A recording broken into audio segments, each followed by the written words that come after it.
My name is Dr. Sanjeev Sahni. I work for OP Jindal Global University. I'm a Principal Director of Jindal Institute of Behavioral Sciences. I have 30 years of experience in government, corporation, and now in academia. Basically, I'm a psychologist and I have been entrusted to cover the topic on leadership. What is leadership?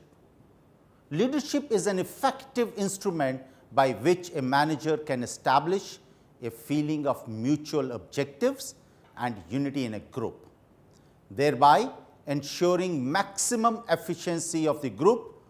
To achieve this, a manager has to have special skills in understanding impersonal and group behavior, establishing interaction and communication, and promoting cooperation.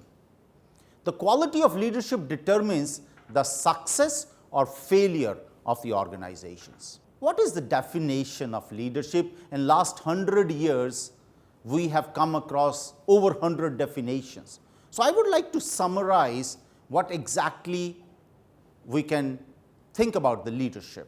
It is defined here as the effort to influence the behavior of individuals or group members in order to accomplish organizational, individual, or personal goals.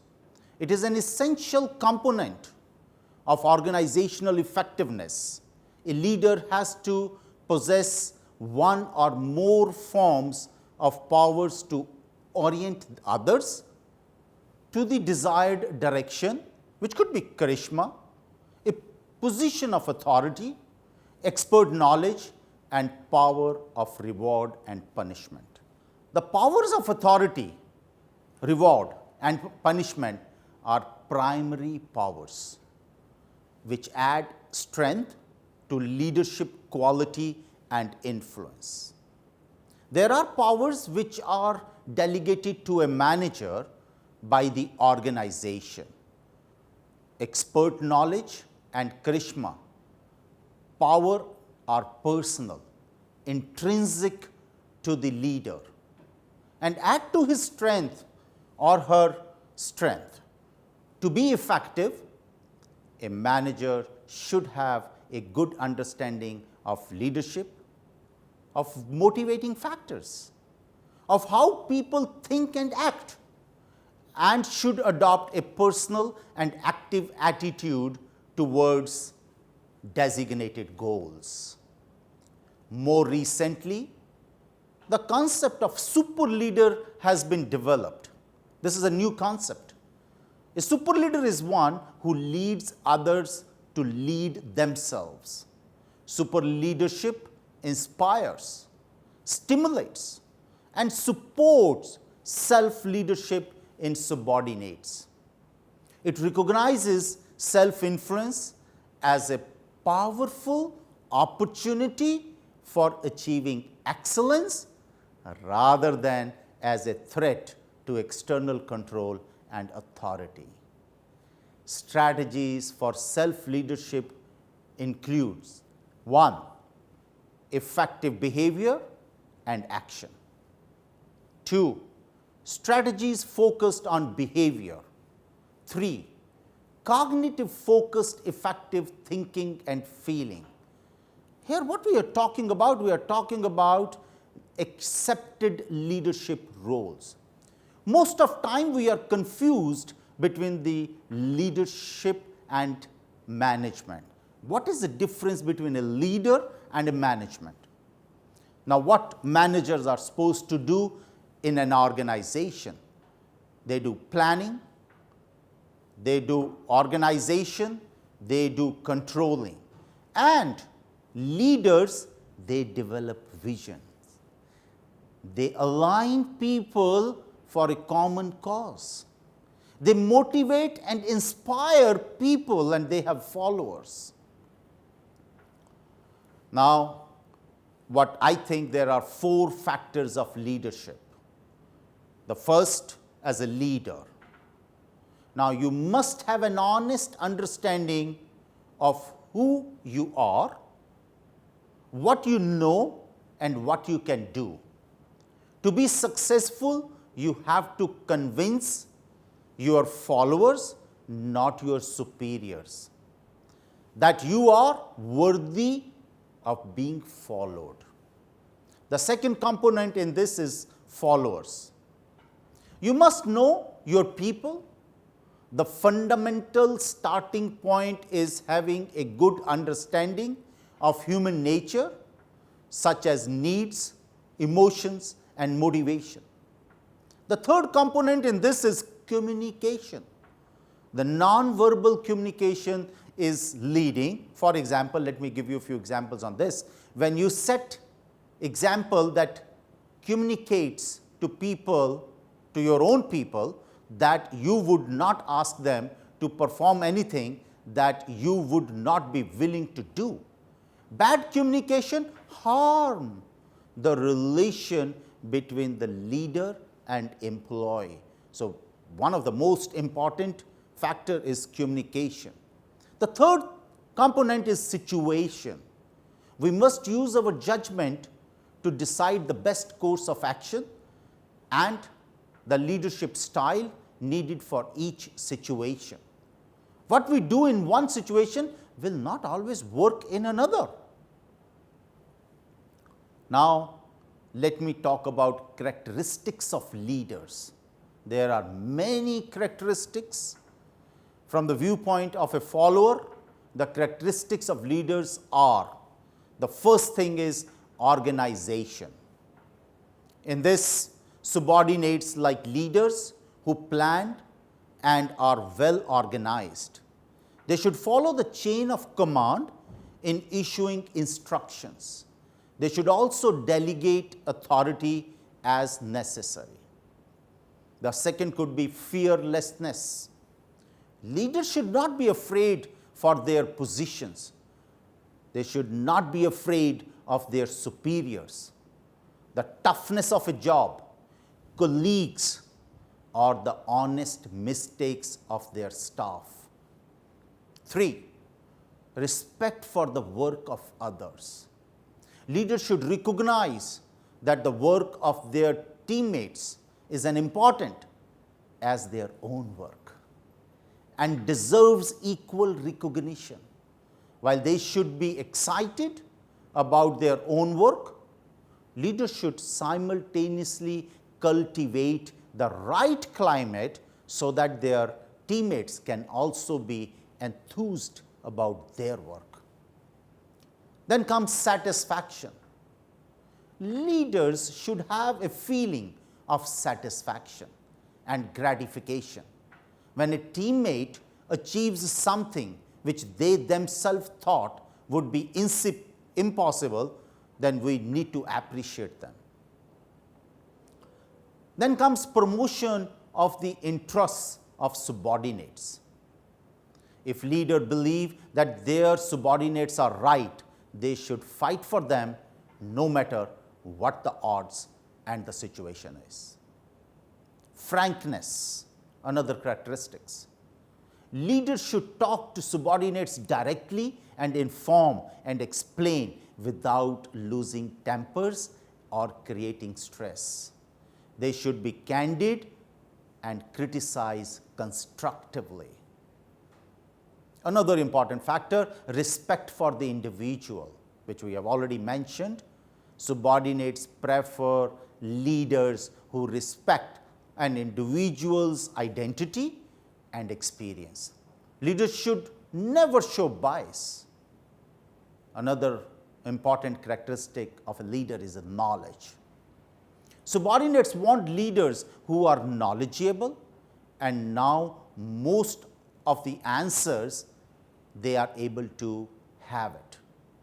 At the same time, leaders should admit ignorance when they do not know the answer to a problem, and be willing to seek help from other sources. They should also be willing to learn from others. In fact, they should never stop learning. It is more important for a leader that they should keep on learning for the benefit of the followers. Another thing is predictability. This is an important characteristic of a leader. Leaders should be predictable. usually the same all the time and not enigmatic. It's not that, he is so unpredictable that people are not come to know about the emotions of a leader. So they have to have a constant behavior to deal with the situations. Then comes tolerance.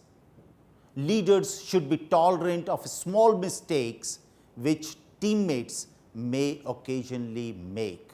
In fact, there is a very important video where our former president, Abdul Kalam, talked about that whenever there is a mistake by a subordinate, the leader should take a credit of it. Whenever our subordinate does a very good job, then the responsibility or the credit should be given to your followers. Another characteristic is well established, which is known as understanding. Subordinates should perceive their leaders to be humane and understanding, and should not be afraid to go to them if they have committed a foolish mistake, ashamed or are proud and satisfied. Leaders should create a confidence and should be neither hasty nor rude. Honesty and transparency is another characteristics. Subordinates want leaders who are transparent in their dealings and cannot be bribed by anyone. That message has to go. Leaders should be able to see through perfidious design in any form and should cultivate strong moral fiber and earn the respect of their teammates. Leaders should always be committed to good moral principles. Accessibility is another important characteristics. Leaders should be easily approachable whenever needed, and subordinates should be able to get away from their leaders when their business is settled. Providing opportunity is another role of a leader. Leaders should be willing to provide new opportunities and give chance for work, even if it is something new and the subordinate may not have experienced that work before. Guidance is another factor which comes from leaders. Leaders should lead by training others. They should be able to show their subordinates how to do a job. But in doing so, they must not show off. Subordinates like people who grow out of their own job to become leaders. Leaders should try to match people and jobs. Willingness to listen is another characteristic. Leaders should be willing to listen when a subordinate has something to say, but should be able to end the conversation gracefully if necessary. Genuineness is a very, very essential quality of a leader. Subordinates should believe that their leaders sincerely wants them to succeed and will be proud of them when they do. Discretion. Leaders should respect the privacy of their teammates. They should not admonish them in the presence of others, nor gossip about them. At the same time, leaders should give credit to all and acclaim their people publicly when appropriate. Informed leaders are probably the best leader. Information is considered as a power. So leaders should be well informed about what is happening around them. They should not give credence to gossip. Grace, another characteristics. Leaders should neither denigrate nor undermine a teammate or for any reason. Authority. Leaders should have an authority to mete out rewards and punishment as necessary. People orientation is another characteristics of a leader.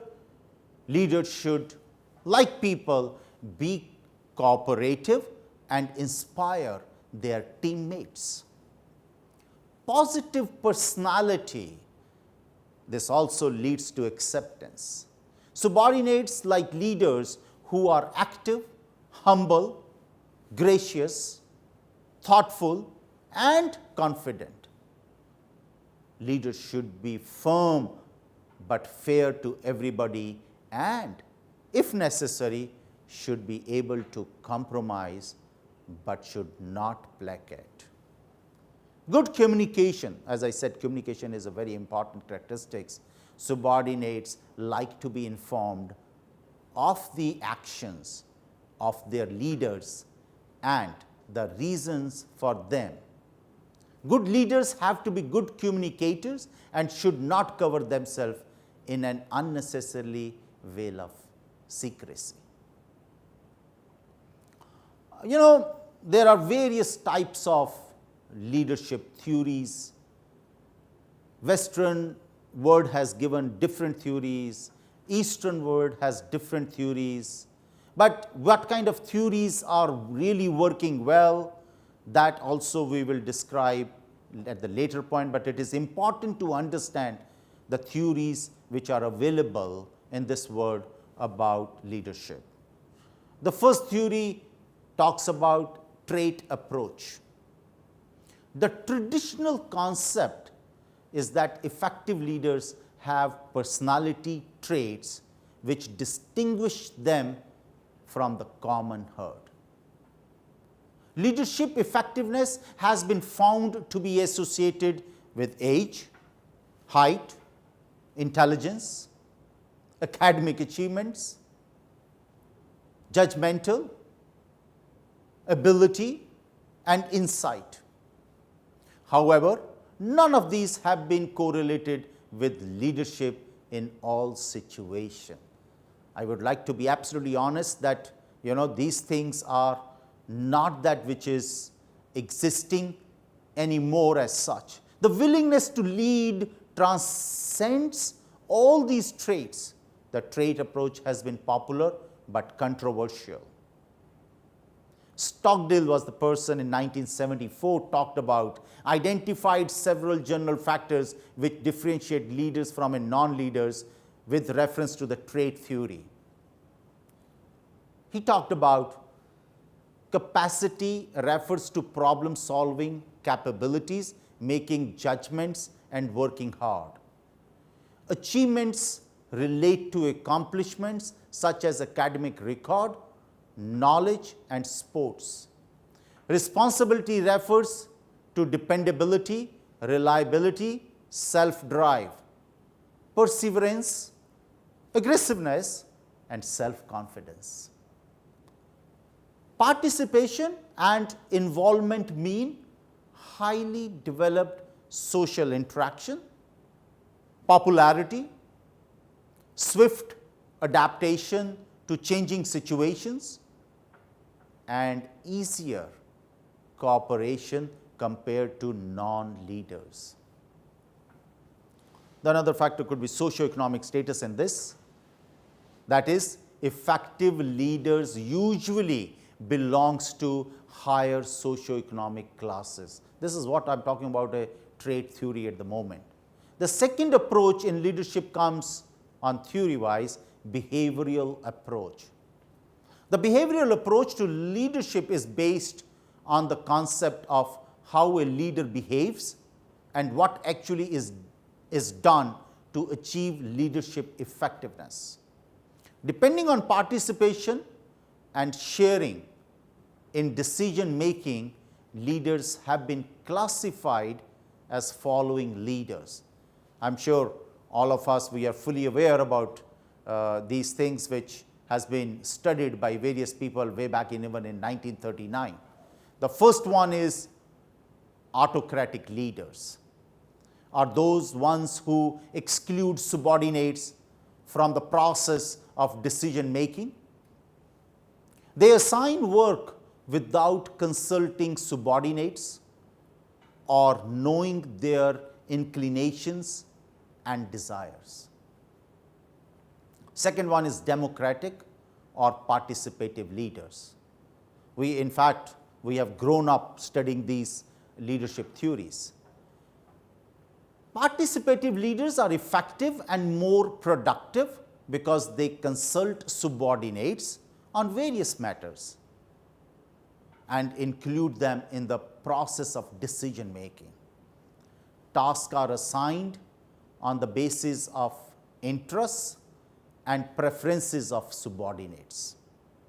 Laissez-faire leaders have little or no self-confidence in their leadership ability, do not set goals for the group, and do not enhance group interaction and communication. This is the third type of leadership. In fact, the laissez-faire type of leader does not supervise. Constantly, the group has to make many on-the-job decisions. I would like to quote one study which happened in Ohio State University, focused on task and social behavior of leaders, and identified initiating structure and consideration as two important determinants of successful leadership behavior. The studies observed the effect of various leadership styles on group performance and job satisfaction. This happened way back in 1974. Initiating structure is the extent to which leader conceptualizes the role of both the leader and the subordinates towards goal achievements.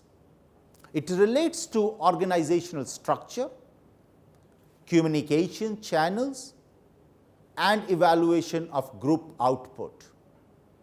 Consideration is the degree to which job relationships are associated with mutual trust, faith, respect, friendship, support from subordinates, and informal communication. On the basis of these dimensions, 4 leadership styles have been identified, namely low structure, low consideration,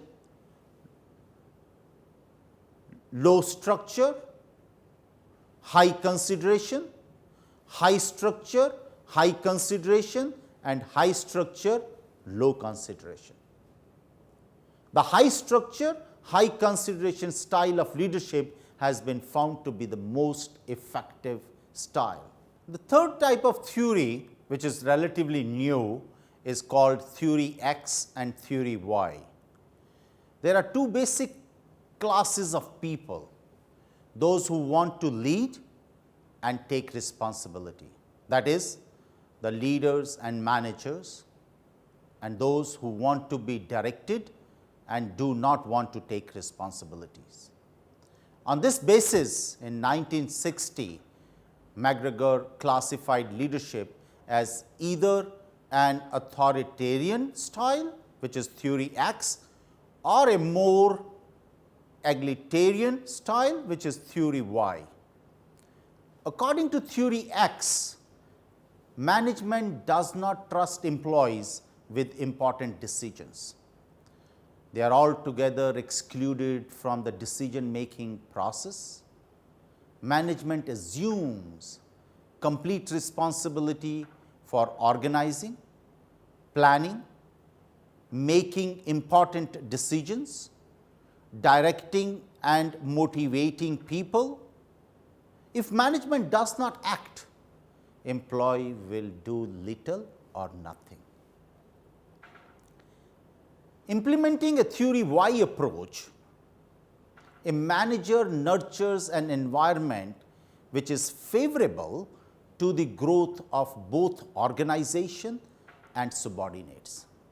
The theory recognizes that employees have the capability to be high performers, to develop and assume responsibility, and are self-motivated.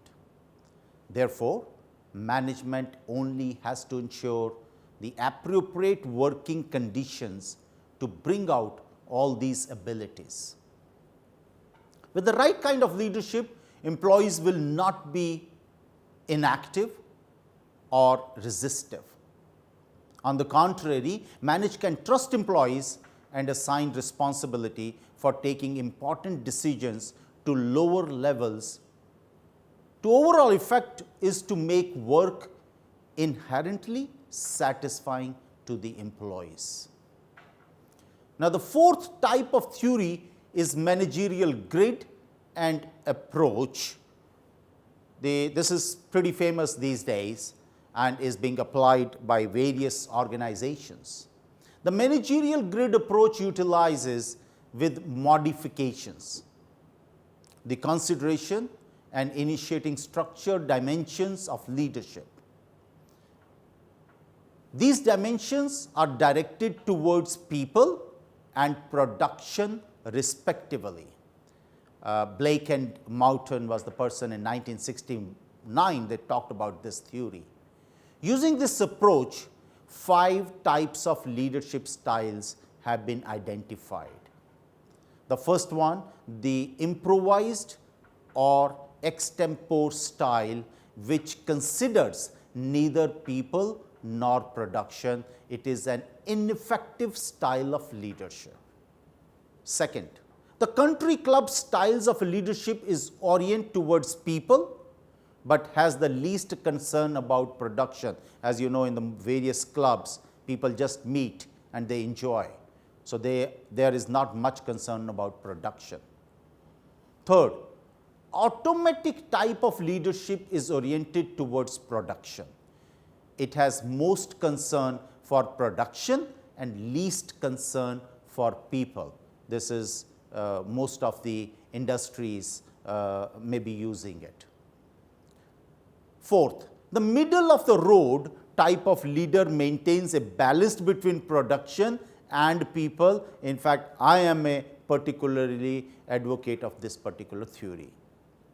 5, the team type of leadership style influences group members into a vibrant, effective, problem-solving and decision-making team, which is essential for organization effectiveness. This is the most effective style of leadership since it has concern for both production and people. Now, the fifth theory is the Likert theory. According to Likert, optimal performance can only be achieved if attention is paid to the human aspects of subordinates, problems, and behavioral aspects such as motivating forces, communication processes, interaction influence, processes decision-making processes, goal setting processes, control processes, and performance characteristics. Based on these considerations, leadership style could be either job-centered or employee-centered, and then further classified as follows. So, job-centered, what is job-centered? Exploitive, authoritative type of leadership, which is similar to the high structure, low consideration type discussed earlier. It is manipulative and results in low productivity. Behavioral authoritative style of leadership, which is slight improvement on the exploitive authoritative type of leadership, it produces average results. The second is, and this is employee-centered. An employee-centered leadership style can either be consultative or participative. A consultative style of leadership is ideal. Although control is basically with top management, it is shared with managers and middle and the lower level. Overall, productivity is good. A participative group style maximizes the quantity and the quality of performance and is thus an ideal approach. The sixth theory is a situational approach theory. I'm a fan of this theory personally. A situational approach to leadership is based on the premise that environmental factors affect leaders' style and effectiveness. Consequently, effective and successful leadership depends on the relationship between organizational situations and leadership styles. Fiedler's situational theory identifies effective leadership styles under changing situations. These can be either relationship motivated or task motivated. What is the difference between leadership, relationship motivated or task motivated? Relationship motivated leadership style relies on a good personal relations and group participation to accomplish the task. Leaders with this style perform most effectively in modest control situations which present mixed problems related to task, group members, and authority.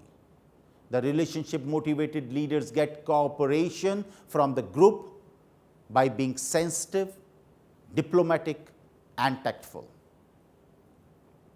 The another one is task motivated leaders prefer clear guidelines and standardized or patterned work methods to complete successfully the tasks they have accepted.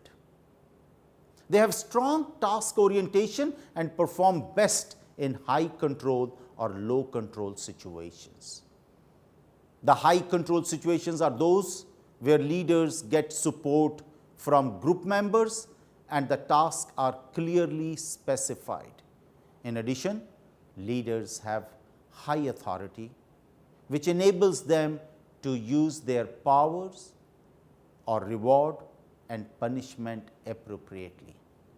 Low control situations, the opposite of high control situations, are relatively difficult, challenging, and straining.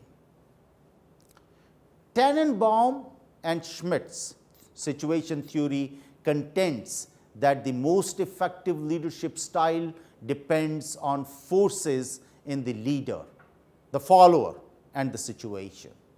The leader chooses his or her leadership style based on the interactions and prevalence of these forces for optimizing organizational productivity. According to Fiedler, the correct style of leadership to adopt depends on the favorableness of the situation. So, high favorable situation could be make leader's position strong. A high unfavorable situation makes a leader position is weak. The seventh theory talks about transformational leadership, transactional leadership, creative leaderships. So, I am going to talk about the transformational leadership first. They make change happen in self, others, groups, and organizations. Charisma is a special leadership style commonly associated with transformational leadership. It is extremely powerful and very difficult to teach because it's a transformational. The second in this is a transactional leadership. This type of leadership emphasizes on getting things done within the umbrella of the status quo in opposition to transformational leadership. They adopt by the book approach, that is, person works within the rules. It is commonly seen in large bureaucratic organizations. Then comes creative leadership. It is the ability to uniquely inspire people to generate shared innovative responses and solutions to complex and readily changing situations. Then comes corrective leadership, which empowers staff to facilitate collaboration and synergism. It is motivating staff to work with and through other people instead of bowing to authoritativism. Another one is change leadership. They endorse alterations. It is beyond thinking about individuals or individual organization, single problems or single solutions. Change leadership is about rethinking systems to introduce change on parts of the whole and their relationship to one another. Then comes intelligence leadership. To navigate the future of embracing ambiguity and reframing problems as opportunities, it is a proactive stance in taking their organizations into uncharted territory. Then comes multicultural leadership. It fosters team and individual effectiveness. It drives for innovation by leveraging multicultural differences. Teams work harder in an atmosphere of understanding and mutual respect.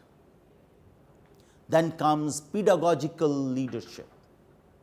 Paradigm shift from leader-teacher centered orientation to an interactive, connective, organizational system using a democratic learning and communication style. It is an alternative to instructional leadership by enabling the learning and intellectual growth of those led.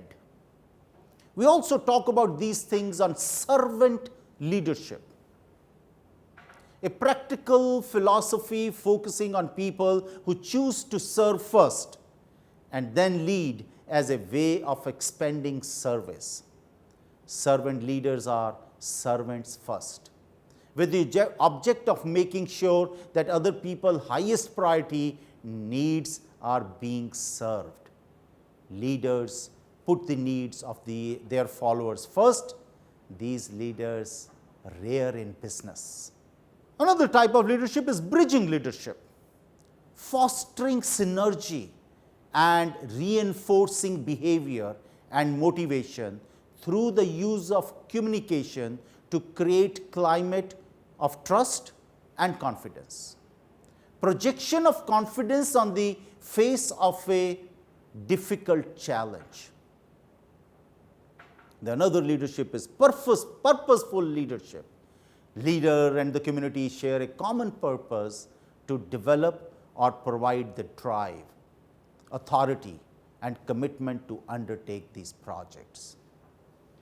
There are other varying leadership styles, but three factors influences the choice of leadership styles. One, the manager's personal background. What personality, what knowledge, what values, ethics, and experiences does the manager have? What does he or she think will work? Second could be staff being supervised. Staff are individuals with different personalities and backgrounds. The leadership style used will vary depending upon the individual staff and what he or she will respond to. Third, the organization. The traditions, values, philosophy, and concerns of the organization influence how to manage acts. Determining the best leadership styles, I just want to tell you 4 factors in this. Should leader be more task or relationship oriented? Leaders have dominant style, one they use in a wide variety of situations. 3, No one best style leader must adjust their leadership style to the situation as well as to the people being led, which is more onto the situational leadership. The fourth, many different aspects to being a great leader, a role requiring one of the play many different leadership styles to be successful. How I am going to conclude it? My summary about the leadership, I'll just take another 3 minutes. Effective leadership styles when the behavior of the leader takes into account the required and preferred behaviors in any situation. Success probably depends on the qualities of the leader, the leadership style which they use, situational factors and the characteristics of the group. Power is essential to leadership performance. Models can help managers select a leadership style to use in a given context. Thank you.